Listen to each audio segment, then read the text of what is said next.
আকাশবাণী খবর পড়ছি শুভব্রত মুখোপাধ্যায়। বিশেষ খবর। প্রধানমন্ত্রী নরেন্দ্র মোদী বিকশিত ভারত সংকল্প যাত্রার সুবিধাভোগীদের সঙ্গে মতবিনিময় করেছেন। বলেছেন, সরকার দেশের দ্বিতীয় ও তৃতীয় শ্রেণীর শহরগুলির উন্নয়নে বিশেষ নজর দিয়েছে। রাষ্ট্রপতি দ্রৌপদী মুর্মু গতকাল রাষ্ট্রপতি ভবনে ওমানের সুলতান হাইথাম বিন তারিকের সঙ্গে এক নৈশভোজে মিলিত হন।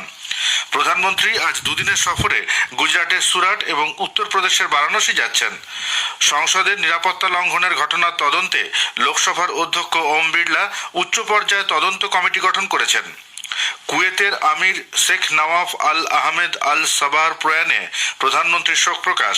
সারা দেশে আজ পালিত হচ্ছে একদিনের রাষ্ট্রীয় শোক। হরিয়ানা বিজয় হাজারে ট্রফি ক্রিকেটে চ্যাম্পিয়ন হয়েছে। আসছে বিস্তারিত খবরে। প্রধানমন্ত্রী নরেন্দ্র মোদী বলেছেন, তাঁর সরকার দেশের নাগরিকদের জীবনযাত্রা আরও সহজ করতে সদা সচেষ্ট। ভিডিও কনফারেন্সিং এর মাধ্যমে গতকাল বিকশিত ভারত সংকল্প যাত্রার সুবিধাভোগীদের সঙ্গে আলাপচারিতায় অংশ নিয়ে প্রধানমন্ত্রী এর সাফল্য নিয়ে সন্তোষ প্রকাশ করে বলেন, দেশের দ্বিতীয় এবং তৃতীয় পর্যায়ের শহরগুলির উন্নয়নের লক্ষ্যেই এই যাত্রা। অমৃত মিশন এবং স্মার্ট সিটি মিশনের আওতায় ছোট শহরগুলির উন্নতিতে সব রকম সহায়তা করা হচ্ছে। জল সরবরাহ, পয়ঃপ্রণালী, ট্রাফিক ব্যবস্থা এবং सीसीटीवी नेटवर्केर मতো বিষয়গুলি নিয়ে প্রতিনিয়ত কাজ চলছে। आजादी के लंबे समय तक जो भी विकास हुआ उसका दायरा देश के कुछ बड़े शहरों तक सीमित रहा, लेकिन आज हम देश के टियर 2, टियर 3 इस शहरों के विकास पर बल दे रहे हैं। देश के सैकड़ों छोटे शहर ही विकसित भारत की भव्य इमारत को सशक्त करने वाले हैं। इसलिए अमृत मिशन हो या स्मार्ट सिटी मिशन, इनके तहत छोटे शहरों में मूल सुविधाओं को बेहतर बनाया जा रहा है।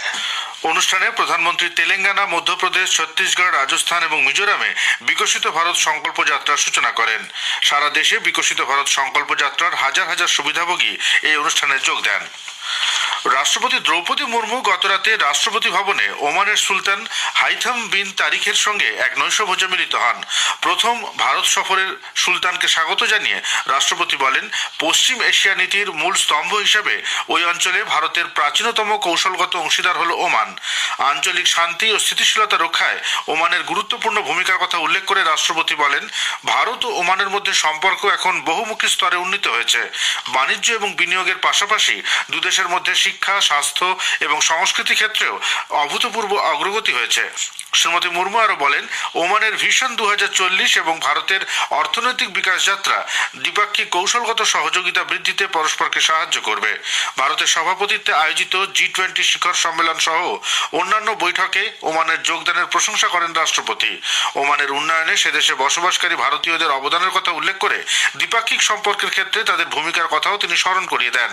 ওমানের সুলতানের এই ভারত সফর দুদেশের মধ্যে সম্পর্ক আরও মজবুত করা ছাড়াও আঞ্চলিক স্থিতিশীলতা রক্ষা এবং সহযোগিতা ও অগ্রগতির ক্ষেত্রে গুরুত্বপূর্ণ ভূমিকা নেবে বলে দুই নেতাই মত ব্যক্ত করেন। এর আগে প্রধানমন্ত্রী নরেন্দ্র মোদী গতকাল নতুন দিল্লিতে ওমানের সুলতানের সঙ্গে বৈঠক করেন। সমুদ্র ক্ষেত্রে সহযোগিতা, বাণিজ্য, বিনিয়োগ, মহাকাশ, আর্থিক ও প্রযুক্তিগত বিভিন্ন বিষয় তাদের মধ্যে আলোচনা হয়। বৈঠকের পর বিদেশ সচিব বিনয় মোহন কোয়াত্রা সাংবাদিকদের জানান, উভয় নেতাই সন্ত্রাসবাদের সমস্যা নিয়ে উদ্বেগ প্রকাশ করেছেন। জ্বালানি সংরক্ষণ, বিশেষ করে পরিবেশ বান্ধব জ্বালানি ব্যবহারের ক্ষেত্রে জোর দিয়েছেন তারা। গুজরাটের সুরাট ও উত্তরপ্রদেশের বারাণসীতে প্রধানমন্ত্রী নরেন্দ্র মোদীর দুদিনের সফর আজ শুরু হচ্ছে। সুরাটে বিমানবন্দরে তিনি আজ সকালে নতুন ইন্টিগ্রেটেড টার্মিনাল বিল্ডিং এর সূচনা করবেন। এছাড়া সুরাট ডায়মন্ড বুটসেরও উদ্বোধন করবেন তিনি। বিশ্বের সবচেয়ে বড় এই অফিস ভবনে হিরে তৈরির যাবতীয় কাজ হয়। দুপুরে প্রধানমন্ত্রী যাবেন বারাণসীতে। সেখানে তিনি বিকশিত ভারত সংকল্প যাত্রায় অংশগ্রহণ করবেন। বিকেলে নমঘাটে যোগ দেবেন কাশী তামিল সঙ্গমে। আগামীকাল শ্রী মোদী সরভেদ মহামন্দির পরিদর্শন করবেন, তারপরে যোগ দেবেন এক জনসভায়। বারাণসীতে প্রায় 20,000 কোটি টাকার বহু উন্নয়নমূলক প্রকল্পের উদ্বোধন করবেন প্রধানমন্ত্রী। পাশাপাশি বারাণসী থেকে আরও একটি বন্দে ভারত এক্সপ্রেস ট্রেনের উদ্বোধন করবেন। তার এক ভারত শ্রেষ্ঠ ভারতের দৃষ্টিভঙ্গির সঙ্গে সামঞ্জস্য রেখে আজ নমঘাটে কাশী তামিল সঙ্গমম 2023-এর উদ্বোধন করবেন তিনি। এই উপলক্ষে প্রধানমন্ত্রী কন্যাকুমারী বারাণসী তামিল সঙ্গমম ট্রেনেরও উদ্বোধন করবেন। অনুষ্ঠানে উপস্থিত থাকবেন উত্তরপ্রদেশের রাজ্যপাল আনন্দীবেন প্যাটেল, কেন্দ্রীয় শিক্ষামন্ত্রী ধর্মেন্দ্র প্রধান, উত্তরপ্রদেশের মুখ্যমন্ত্রী যোগী আদিত্যনাথ সহ বিশিষ্ট ব্যক্তিরা। স্বরাষ্ট্রমন্ত্রী অমিত শাহ বলেছেন, গত 10 বছরে স্বাস্থ্যক্ষেত্রে বরাদ্দ অনেক গুণ বৃদ্ধি পেয়েছে।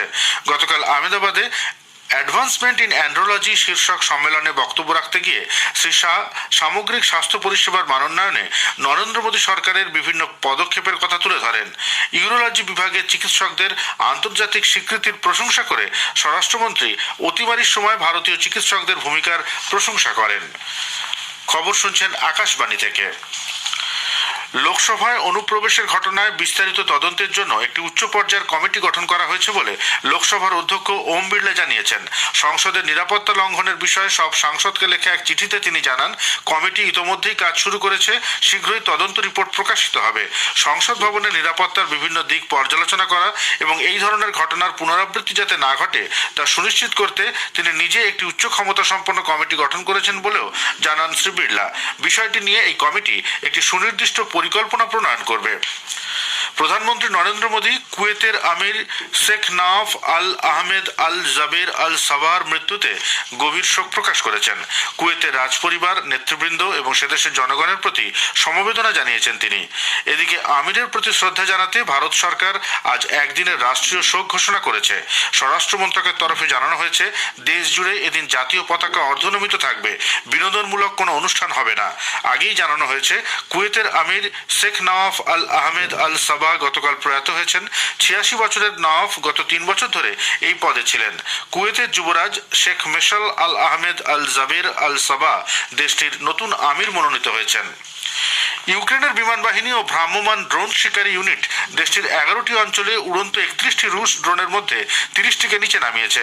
ইউক্রেনের বিমান বাহিনী সূত্রে পাওয়া তথ্য অনুযায়ী রাশিয়ার সামরিক বাহিনী সেদেশের 3টি ভিন্ন দিক থেকে ইরানের তৈরি শাহেদ ড্রোন উৎক্ষেপণ করেছে।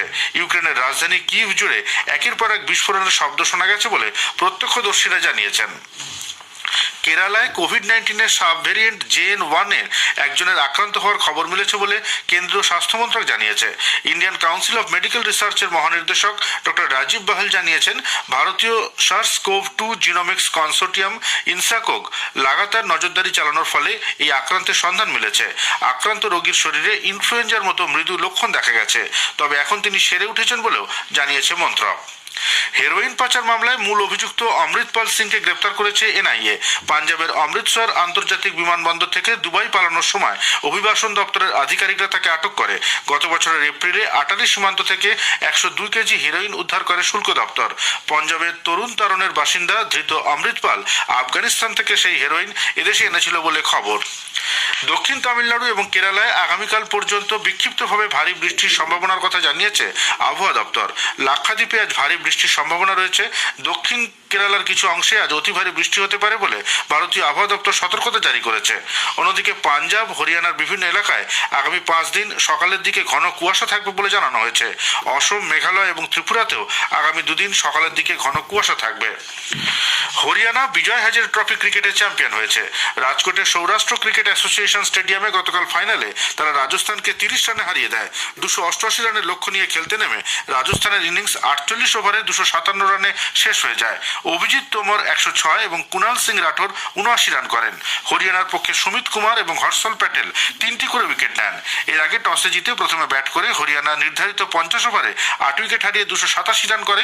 অঙ্কিত কুমার 88 এবং অধিনায়ক অশোক মেরারিয়া 70 রান করেন। রাজস্থানের পক্ষে অনিকেত চৌধুরী 4টি উইকেট নেন। হরিয়ানার সুমিত কুমার ম্যাচ এবং টুর্নামেন্টের সেরা হয়েছেন। ভারত ও দক্ষিণ আফ্রিকা আজ 3 ম্যাচের একদিনের সিরিজের প্রথম ম্যাচে মুখোমুখি হবে। জোহানেসবার্গের ওয়ান্ডারার স্টেডিয়ামে খেলা শুরু হবে ভারতীয় সময় দুপুর 1টায়। ভারতীয় দলের নেতৃত্ব দেবেন KL রাহুল। নভি মুম্বাইয়ে ডক্টর DY পাটিল স্পোর্টস একাডেমিতে একমাত্র টেস্টে ভারত ইংল্যান্ডকে 347 রানে হারিয়ে মহিলাদের টেস্ট ক্রিকেটে সর্বাধিক ব্যবধানে জয়ের নজির গড়েছে। দ্বিতীয় দিনের শেষে ভারত দ্বিতীয় ইনিংসে 6 উইকেটে 186 রান করে ইনিংসের সমাপ্তি ঘোষণা করে। গতকাল তৃতীয় দিনে ম্যাচ জয়ের জন্য 479 রানের লক্ষ্য নিয়ে খেলতে নেমে ইংল্যান্ডের দ্বিতীয় ইনিংস মধ্যাহ্নভোজের বিরতির আগেই 131 রানে শেষ হয়ে যায়। খেলো ইন্ডিয়া গেমস আগামী বছর জানুয়ারিতে তামিলনাড়ুতে অনুষ্ঠিত হবে। চেন্নাই, কোয়েম্বাটুর, মাদুরাই এবং ত্রিচিতে জানুয়ারির 19 থেকে 31 তারিখ পর্যন্ত এই প্রতিযোগিতা চলবে। মুম্বাইয়ে গতকাল ISL ফুটবলে ইস্টবেঙ্গল ও মুম্বাই সিটি FCর মধ্যে খেলাটি গোলশূন্যভাবে শেষ হয়েছে। ইস্টবেঙ্গল 9 ম্যাচে 10 পয়েন্ট নিয়ে লিগ লিগ তালিকার 7ম স্থানে রয়েছে। অন্যদিকে মুম্বাই সিটি 8 ম্যাচে 16 পয়েন্ট নিয়ে 4র্থ স্থানে রয়েছে। ভুবনেশ্বরের কলিঙ্গ স্টেডিয়ামে আজ আইএসএল ফুটবলের ম্যাচে ওড়িশা এফসি হায়দ্রাবাদ এফসির মুখোমুখি হবে। খেলা শুরু হবে রাত 8টায়। খবর শেষ হলো।